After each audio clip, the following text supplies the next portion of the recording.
নিজেও চোখের মধ্যে কাপড় বেঁধে রেখেছেন, বলে যেখানে আমার স্বামী দেখছে না সেখানে আমিও দেখব না। একটি দুইটি নয়, 7 পরল কাপড় বেঁধে রেখেছিলেন চোখে। পতিব্রতা রমণী কুরুক্ষেত্রের রণাঙ্গনে 100 জন পুত্রকে হারিয়ে পাগল পারা হয়ে ভগবানকে প্রশ্ন করেছিলেন, ঠাকুর না করুক, কোনো মা যদি কোনো একজন সন্তানকে হারায় সে মা পাগলনি হয়ে যায় নাকি? আর গান্ধারী মেয়ে এট এ টাইমে কয়জন সন্তানকে হারিয়েছে? কয়জন? 100 পুত্র, 100 জন পুত্রকে হারিয়েছে। সে মায়ের মনের অবস্থাটা কিরকম হবে বলুন তো, ভাবুন তো। এট এ টাইমে 100 সন্তানকে হারিয়েছে। পাগল পারা হয়ে ভগবানকে প্রশ্ন করলেন, হে কৃষ্ণ, তুই নাকি ভগবান, এ কেমন তোর বিচার? বিগত 100 জন্মের কথা আমার স্মরণে আছে, আমাদের তো একটা জন্মের কথাও স্মরণে নাই। গান্ধারী মায়ের 100 জন্মের কথা স্মরণে আছে। আমি এমন কোনো পাপ কাজ করিনি এই জন্মে এসে আমাকে শতপুত্রের যন্ত্রণায় জ্বলতে হচ্ছে। তুই নাকি ভগবান, উত্তর দে বল, এ কেমন তোর বিচার? ভগবান বলছেন, মা, এখানে আমার কোনো হাত নেই, তোমার কর্মফল তুমি ভোগ করছো। বলে কেমন? শতপুত্রে 100 জন্মের আগের জন্মে তোমার যখন নতুন নতুন বিবাহ হয়েছে,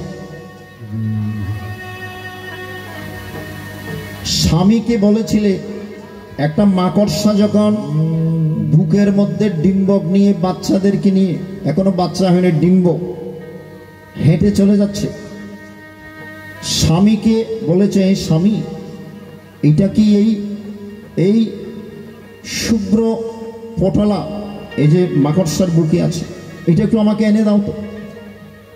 স্বামী জানে এই কাজটি করলে তার পাপ হবে,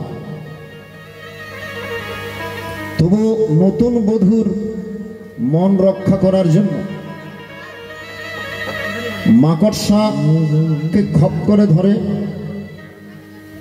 বুক থেকে, মাকড়সার বুক থেকে ডিম্বকগুলো নিয়ে হেমা তোমার হাতে দিয়েছে। তুমি সে পটলাটুকু খুলে দেখেছো সব ডিম্বক মাটিতে ফেলে পায়ের বৃদ্ধাঙ্গুল দিয়ে একটা একটা ঠিবি ঠিবি তুমি হত্যা করেছো। মাকড়সা চোখের জলে বুক ভাসিয়ে মাকড়সা হলো, তার মধ্যে তো একটা মাতৃত্ব আছে। মাকড়সা নিজের সন্তানের এইভাবে মৃত্যু দেখে আমাকে কেঁদে কেঁদে স্মরণ করে বলেছিল, প্রভু, তোমার কাছে আমি এই বিচার দিলাম, তুমি এর একটু বিচার করো। 100 জন্মের পরে এসো, তোমার কর্মফল তোমাকেই ভোগ করতে হচ্ছে, এটা তো আমার কোনো হাত নেই। এই জগৎ সংসারে যে যেরকম কর্ম করবে 100 জন্মের পরে গিয়েও তাকে ভোগ করতে হবে।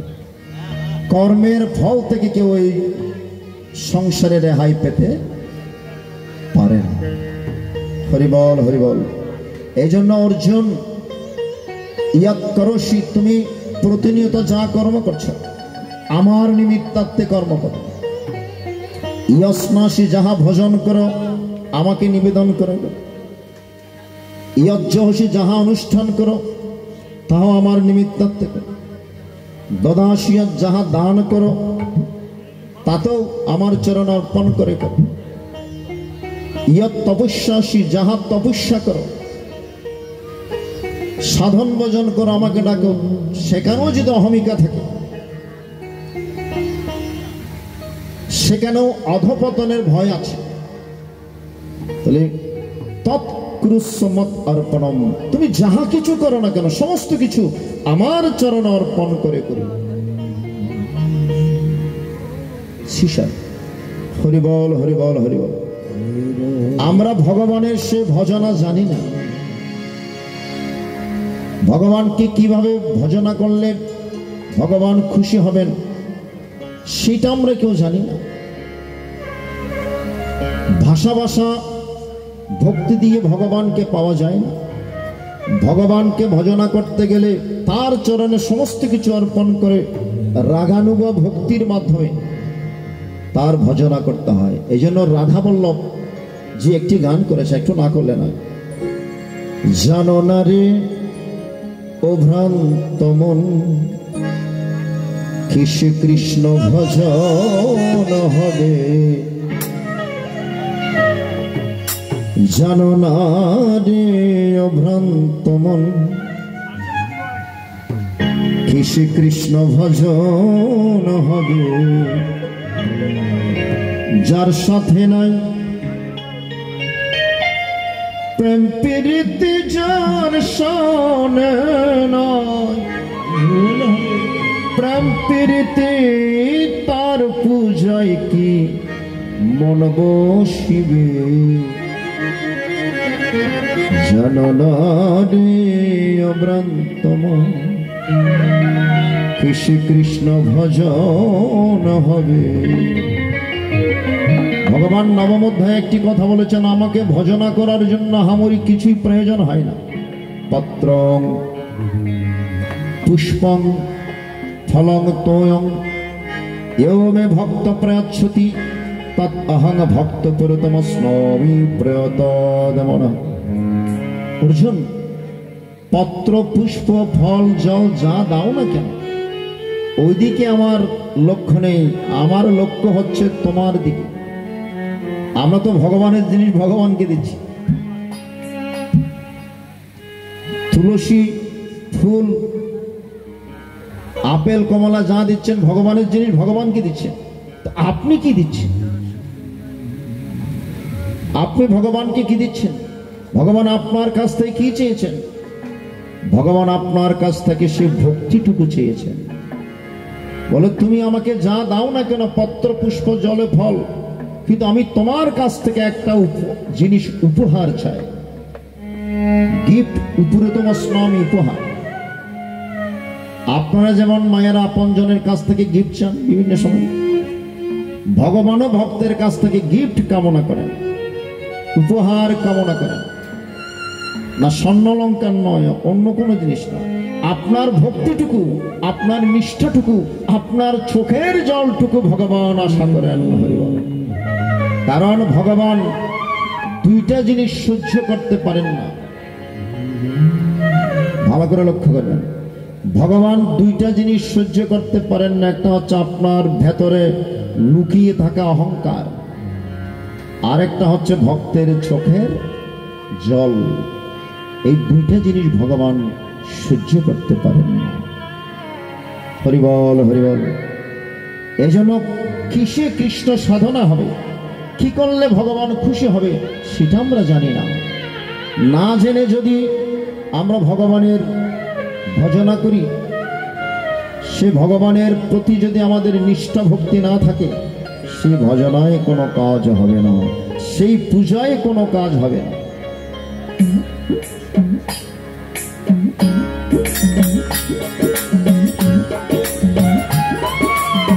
জয় জয় রাধা গোবিন্দ প্রীত ভক্ত হরে হরি বল।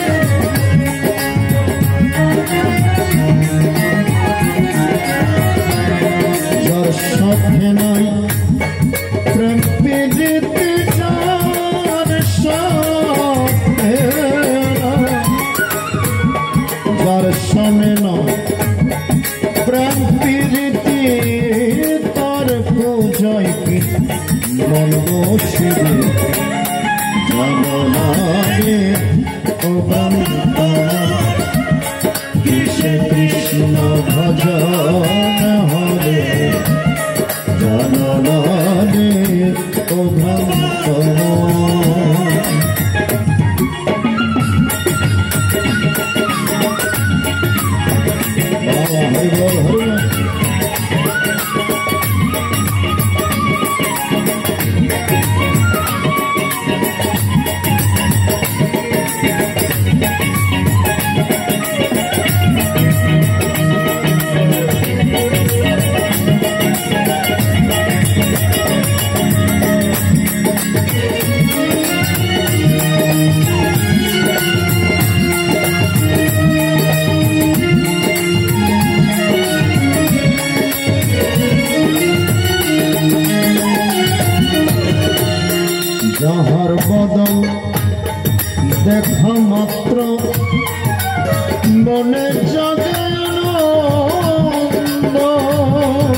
গো আমার গোবিন্দ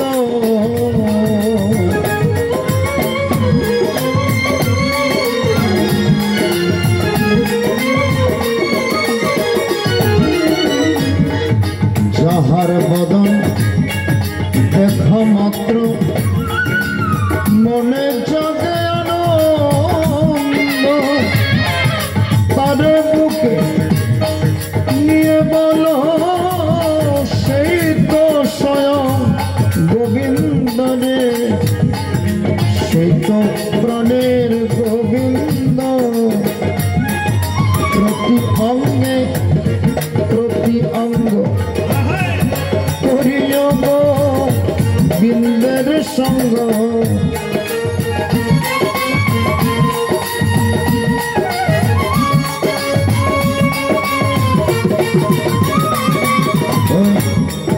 প্রতি অঙ্গে প্রতি অঙ্গ করিও গোবিন্দের সঙ্গ উজ্জ্বলিবে প্রেম তরঙ্গ পাপি অঙ্গ জুড়াইবে জননারে অনন্তম কৃষ্ণ কৃষ্ণ ভজন হরে জননারে অনন্তম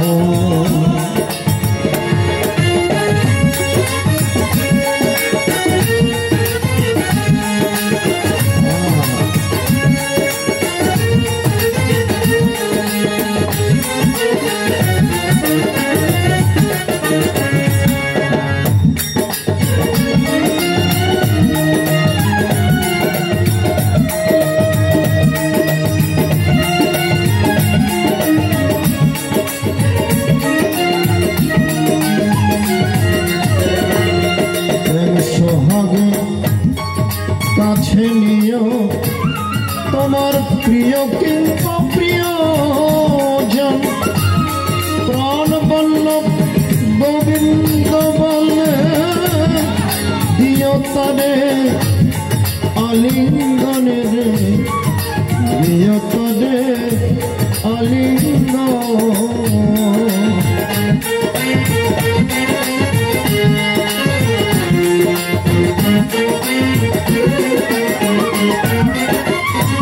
আমার রাধা ঠাকুরের যখন মহাভাবে উন্নীত হতো ঠাকুর রামকৃষ্ণ বর্ণন করেছেন ভক্তি যখন চরমে উঠে তখন ভাবের সৃষ্টি হয় ভক্তি যখন পাকাপোক্ত হয় তখন অন্তরের মধ্যে ভগবানের প্রতি ভাবের সৃষ্টি ভাব যখন পাকাপোক্ত হয় তখন মহাভাবের সৃষ্টি হয় আর মহাভাব যখন পাকাপোক্ত হয় তখন ভক্তের হৃদয়ে নিষ্কাম প্রেমের উদয় হয় যে প্রেম না হলে ভগবানকে পাওয়া যায় মীরাবাই বলেছেন বিনা প্রেম ছে নাহি মিলে নন্দলালা যে নিষ্কাম প্রেমের উদয় না হলে সে নন্দলালা ভগবানকে পাওয়া যায় তাই রাধিকা যখন মহাভাবে উন্নীত হতেন সকলের মধ্যে কৃষ্ণকে দর্শন করতেন এই যে ভাগবতের মধ্যে আছে यत्र यत्र नेत्र पड़े तत्र तत्र कृष्णेर स्फुर जेदिके जेदिके चोख जाय सर्वत्र कृष्णमय सकलेर भेतरे एक ईश्वर के दर्शन एजন্য শ্রীমৎ স্বামী অদ্বৈতানন্দ পুরী মহারাজ জি বলেছেন জ্ঞানী কাকে বলে যার মধ্যে সর্বত্র সমদর্শন এসেছে তিনি হচ্ছে জ্ঞানী তিনি পণ্ডিত আমরা মনে করি যে বেশি শাস্ত্র জানে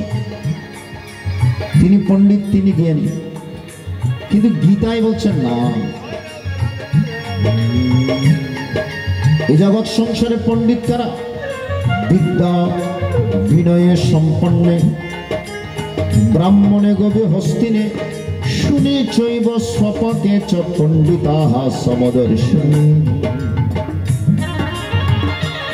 जिनि ब्राह्मण चंडाले कुकुर बिड़ाले जार मध्य सम ज्ञान एसेछे जिनि सबाइके समान चोखे देखेन तिनि हच्छेन प्रकृत ज्ञानी प्रकृत पंडित আচ্ছা মায়েরা, কিছুদিন আগে তো জগন্নাথের রথ হয়েছে।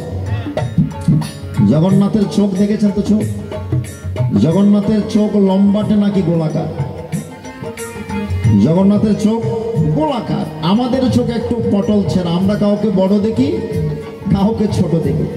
আর জগন্নাথ ঠাকুরের চোখ গোলাকার, কাউকে বড় দেখেন না, কাউকে ছোট দেখেন না, সবাইকে সমানভাবে দর্শন করার জন্য তিনি মন্দির ছেড়ে রাস্তায় নেমে আসেন। আমরা তো প্রত্যেক দিন ঠাকুরকে দর্শন করার জন্য মন্দিরে যাই নাকি? আর জগন্নাথ ঠাকুর কত কৃপালু, বলেন আমার মন্দিরে আসতে হবে না, আমি তোমাদেরকে দেখার জন্য, আমি ভক্তদেরকে দেখার জন্য মন্দির ছেড়ে রাস্তায় নামবো, ভক্তদের কাছে যাব।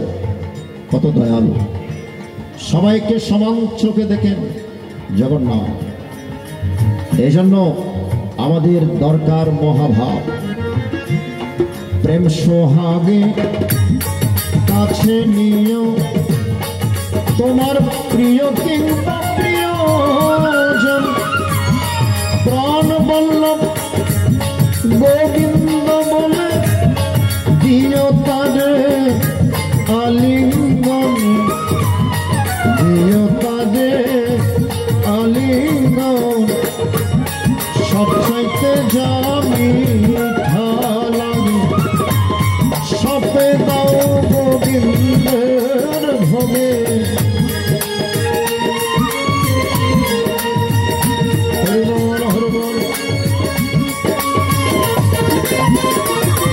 আমার সবচাইতে যা মিঠা লাগে সপে দাও গোবিন্দের ভোগে।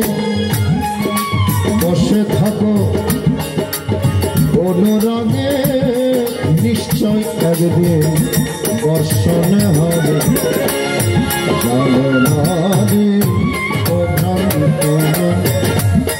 কৃষ্ণ কৃষ্ণ ভজন হবে, জানলারে ও ভ্রান্ত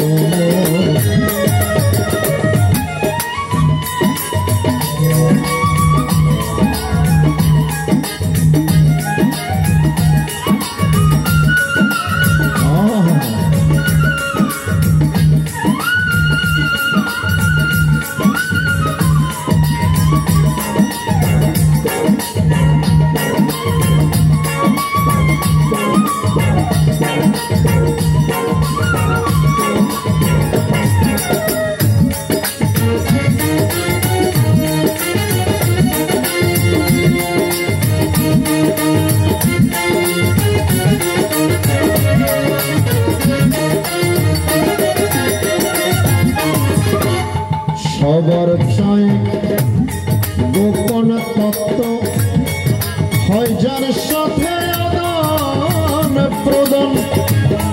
ওই প্রতিমা পূজা দিতে লাগবে না যে বেদ বিধান, লাগবে না যে বেদ বিধান।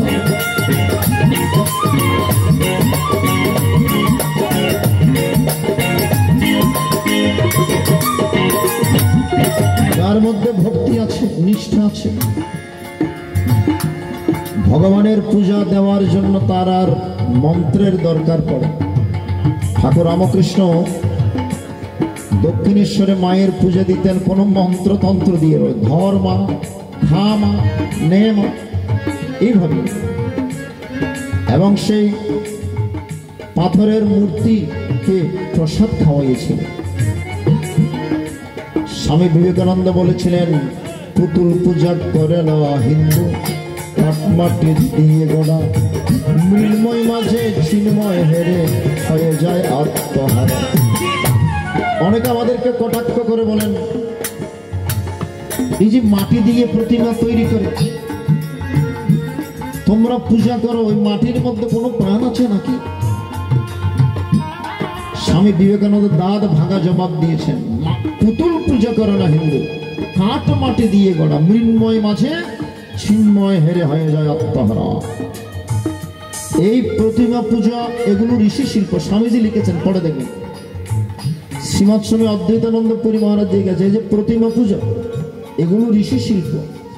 ঋষিরা ধ্যানে বসে যা জেনেছেন, কালী কেমন তারা ধ্যানে জেনেছেন, ওই ধ্যানের রূপটা নিয়ে আমাদের সাধারণের জন্য প্রতিমা তৈরি করে দিয়েছে।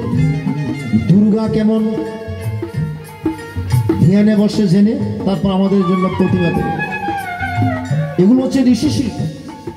আমার মায়েরা যেমন ছোটবেলায় সন্তানদেরকে অক্ষর শেখায়, সিলেটের মধ্যে চক নিয়ে, আমরা ছোটবেলায় শিখেছি মায়ের কাছে, চক নিয়ে মা দেখে দিয়ে বাবা সরিয়েও এই যে এইরকম এটা একটু দিয়ে একটু গোল করে এইভাবে দিলে এটা কি হয়, সরিয়ে হয়। তাহলে একে দিচ্ছে, তখন পরবর্তীতে সরিয়ে বললেই সন্তানের মানস পটে ভেসে উঠছে সরিয়েটা কিরকম, কারণ মা অঙ্কন করে শিখিয়ে দিয়েছে। ক যখন শিখিয়েছেন, সন্তানকে বললে ক কেমন, তখন সন্তানের মানসপটে ভেসে উঠছে কটি কেমন। এই জন্য ঋষিরা ধ্যানের মধ্যে যা জেনেছেন আমাদেরকে প্রতিমা করে আমাদেরকে জানিয়ে দিয়েছেন। তোমরা কালী সাধনা করো, কালী রূপ এরকম, দুর্গার সাধনা করো, দুর্গা রূপ এরকম, ভগবান শ্রীকৃষ্ণের সাধনা করো, ভগবানের রূপ এরকম। আমরা তো দেখিনি, ঋষিরা দেখেছেন, যে যা দর্শন করেছেন আমাদের জন্য অঙ্কন করে। তাই আমরা যদি ঠিক ঠিক পূজা করতে পারি, সে মাটির মূর্তি আর মাটির মূর্তি থাকে না, মৃন্ময় মূর্তি চিন্ময় রূপ দর্শন করে আমাদেরকে দর্শন প্রদান করে। মৃন্ময় মূর্তি চিন্ময় রূপ ধারণ করে আমাদেরকে দর্শন। যদি আমাদের পূজাটা শরীরে কম, আমরা তামসিক ভাবে পূজা করি বলে দুর্গা পূজা করে আমাদের দুর্গতি খণ্ডন হয় না, কালী পূজা করে মনের কালিমা যায় না। আমরা সাত্বিক ভাবে চোখের জল দিয়ে কয়জনে মায়ের পূজা করে বলি,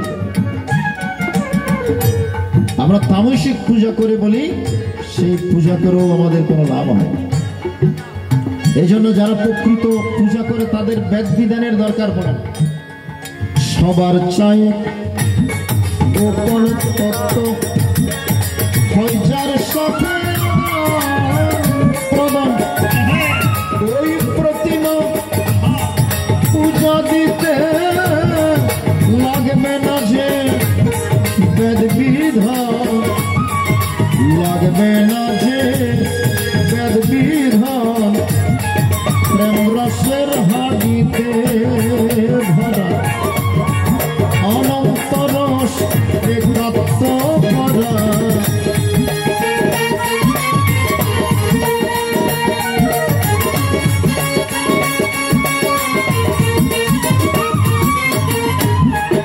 প্রেম রসের হাড়িতে ভরা অনন্ত রস একাত্ম করা। রাধা বল্লভে বলে পেল তারা, ভবের মোরা মরতে হবে, জানো না রে ও ভ্রান্ত মন, কৃষ্ণ কৃষ্ণ ভজন হবে, জানো না রে ও ভ্রান্ত মন, যার শোনে নাই প্রেম প্রীতি যার শোনে না, যার শোনে না প্রেম প্রীতি তার পূজায় কি মনে জানো না রে ও ভ্রান্ত মন, কৃষ্ণ কৃষ্ণ ভজন হবে, জানো না রে ও ভ্রান্ত মন, জানো না রে ও ভ্রান্ত মন, জানো না রে ও ভ্রান্ত মন। হরিবল হরিবল হরিবল, হরে কৃষ্ণ। আজকে যার উদ্দেশ্যে মহতি মহান আয়োজন, ভক্তপ্রবর গুরুগত প্রাণ প্রয়াত বাসীমোহন দাস মহোদয়ের শুভ প্রয়াণে ওনারও তিনজন পুত্র সন্তান, কার্তিক দাস, আশিস দাস এবং সজল দাস, একদিকে ব্রাহ্মণ পণ্ডিত সহকারে আদ্য শ্রাদ্ধের অনুষ্ঠান আজকে যেটা হচ্ছে এটা আদ্য শ্রাদ্ধ। শ্মশান ঘাটে যেটা হয়েছে সেটা অন্ত্যেষ্টিক্রিয়া।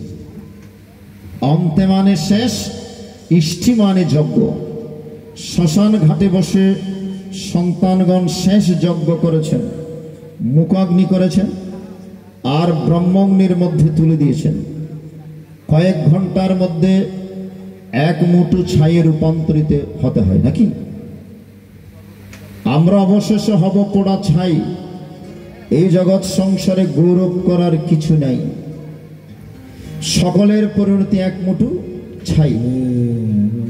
1 মাস কিংবা 15 দিন পর আজকে যেটা হচ্ছে সেটা হচ্ছে সেটা হচ্ছে আদ্য শ্রাদ্ধ। আদ্য মানে প্রথম, শ্রাদ্ধ মানে শ্রদ্ধার সহিত নিবেদন করা। একদিকে ব্রাহ্মণ পণ্ডিত সহকারে আদ্য শ্রাদ্ধের অনুষ্ঠান, আর একদিকে জ্ঞাতি গোষ্ঠীদের অন্ন প্রসাদের ব্যবস্থা, খাওয়া দাওয়ার ব্যবস্থা, এবং আজকের এই মহতি মহিয়ান মহামহা মাঙ্গলিক এই গীতা পাঠের আয়োজন। একদিকে পিণ্ডদান, আরেকদিকে অন্নদান, আর ভক্তদের জন্য আজকে ধর্মদান, কৃষ্ণ কথা, হরি কথার ব্যবস্থা করেছেন, গীতা পাঠের ব্যবস্থা করেছেন। পিতায় শ্রদ্ধা মায়ে টান, সেই ছেলে হয় সাম্যপ্রাণ। ঠাকুর অনুকূল চন্দ্রের বাণী। পিতার প্রতি শ্রদ্ধা। শ্রাদ্ধ মানে আর কিছু না। শ্রাদ্ধ মানে কি? পিতৃপুরুষের উদ্দেশ্যে শ্রদ্ধার সহিত নিবেদন করার নাম শ্রাদ্ধ। সন্তানগণ শ্রদ্ধার সহিত যা করছেন পিতৃপুরুষের উদ্দেশ্যে শ্রদ্ধার সহিত নিবেদন করছেন, এই জন্য এটার নাম হচ্ছে শ্রাদ্ধ, আদ্য শ্রাদ্ধ। আজকে পিতার উদ্দেশ্যে সন্তানগণ এই মহতি মহান অনুষ্ঠানের আয়োজন করেছেন। পিতার প্রণাম মন্ত্রের মধ্যে আছে পিতা স্বর্গ, পিতা ধর্ম, পিতা হি পরমন্তপ, পিতরি প্রীতিম আপর্ণে প্রিয়ন্তে সর্বদেবতা। বলছেন পিতা হচ্ছে স্বর্গ, আর মা হচ্ছেন স্বর্গাদপি গুরীষী। পিতা হচ্ছে ধর্ম। পিতামাতার চোখে জল ঝরিয়ে আপনি যতই ধর্ম করুন, আপনি যতই ভগবানকে ডাকুন, ভগবান আপনার ডাকে কখনো কোনোদিন খুশি হবে না। আগে পিতামাতার মুখে হাসি ফুটিয়ে আপনি যদি ভগবানকে ডাকুন, তাহলে আপনার ডাকে ভগবান অত্যন্ত খুশি হবেন। একটি গান আছে না, তোমরা যতই যাও না মন্দির মসজিদ, যতই করো গঙ্গা স্নান, বাবা মাকে না বাসিলে ভালো হয় না খুশি ভগবান। এই জন্য শাস্ত্রের মধ্যে বলেছেন পিতৃদেব ভব, পিতাকে দেবতা জ্ঞানে পূজা করো। মাতৃদেব ভব, মাতাকে দেবী জ্ঞানে পূজা করো।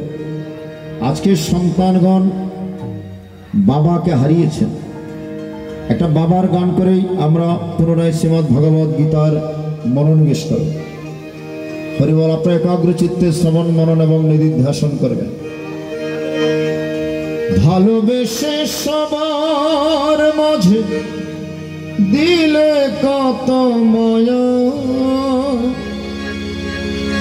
চলে গেল বাসি বাবু সবারে কাদাইয়া। সাধের ওই পালকি এসেছে দুয়ারে, চিরদিনের মতো নিতে তোমারে, চিরদিনের মতো নিতে তোমারে।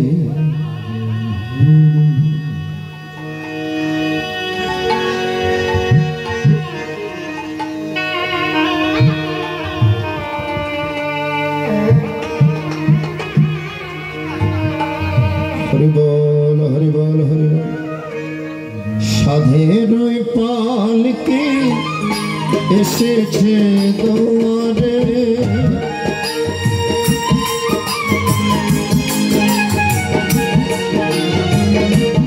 সাধের ওই পালকি এসেছে দৌড়ে, চিরদিনের মতো নিতে তোমারে, চিরদিনের মতো নিতে তোমারে।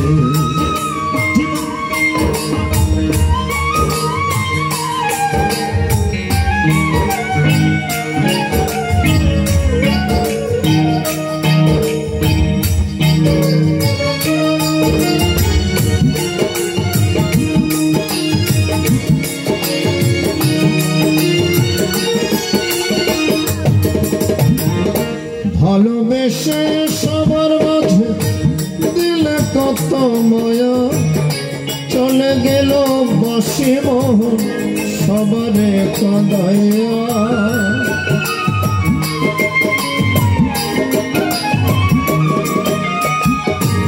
ভালোবেসে সবার মাঝে দিলে কত মায়া, চলে গেল বসে মোহন সবারে কাঁদাইয়া।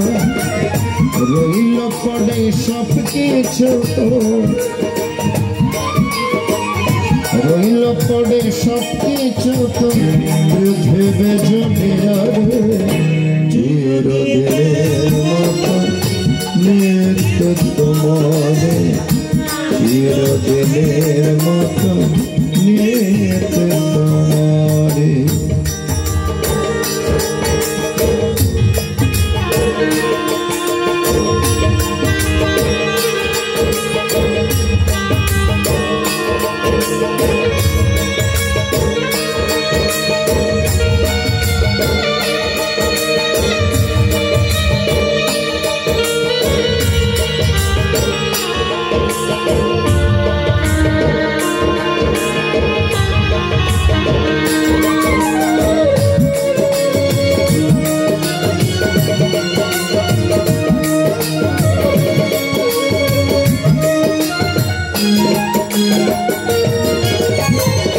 খুলে নেবে সাজের পোশাক, সাজবে নতুন সাজে, ভুলে যাবে সবার মায়া এত নয়ার মাঝে।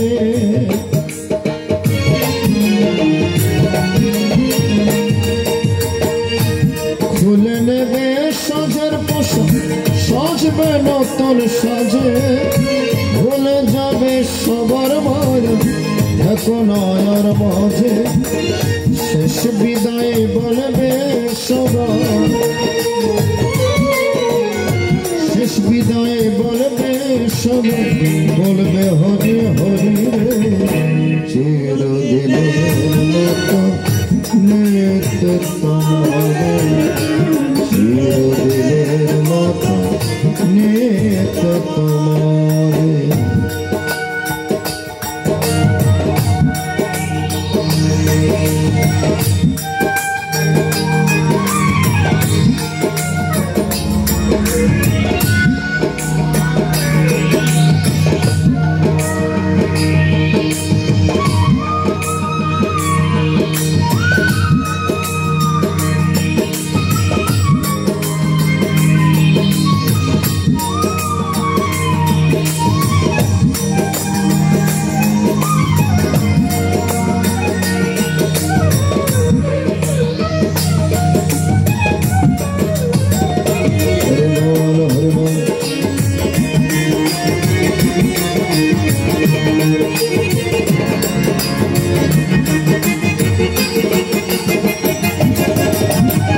নিরঞ্জন কয় ভেবে দেখো নিয়তির কি খেলা, সময় হলে সবার ডুবে যাবে বেলা।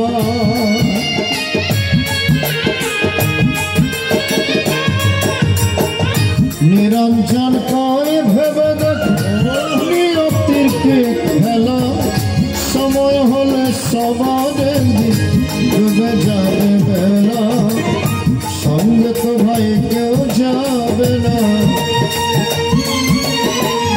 সঙ্গে তো ভাই কেউ যাবে না, যেতে ভব করে চিরদিনের মতো নিতে তোমারে, চিরদিনের মতো সাধের পালকি এসেছে দৌড়ে